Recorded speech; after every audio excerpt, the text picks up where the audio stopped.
சென்னை எம்ஜிஆர் நகரில் மும்மொழிக் கொள்கைக்கு ஆதரவாக கையெழுத்து இயக்கம் நடத்துவதற்கு முயற்சித்த பாஜக மூத்த தலைவர் தமிழிசை கைதாக இருக்கிறார். ஆனால் கைதாக மறுத்து காவல்துறையினருடன் அவர் வாக்குவாதத்தில் ஈடுபட்டு வருகிறார். அது சார்ந்த காட்சிகளை நாம் பார்த்து வருகிறோம். இதுகுறித்த கூடுதல் விவரங்களை நம்முடைய செய்தியாளர் சுபாஷிடம் கேட்கலாம். சுபாஷ், தற்போது அங்கு சூழல் என்னவாக உள்ளது?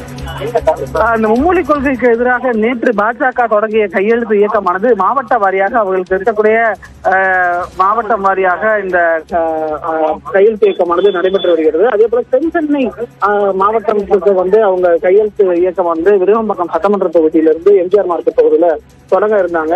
அதற்கு காவல்துறை தற்போது அனுமதி மறுத்து கலந்து செல்லும்படி கூறியது. ஆனால் அது பண்ண முடியாது. பொதுமக்கள் ஆர்வத்துடன் கையெழுத்து போட வருகிறார்கள். ஆகையால் நாங்கள் கையெழுத்து வாங்கிட்டு தான் செல்வோம் அப்படின்றத சொல்றாங்க. ஆனால் காவல்துறை அப்படி பண்ணால் சட்டம் ஒழுங்கு பிரச்சனை ஏற்பட வாய்ப்பு இருக்கிறது. அதனால் அனுமதி இல்லை அப்படி என்று சொல்கிறார்கள்.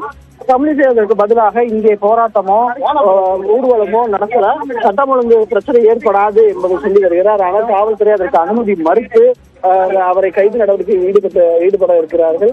கைது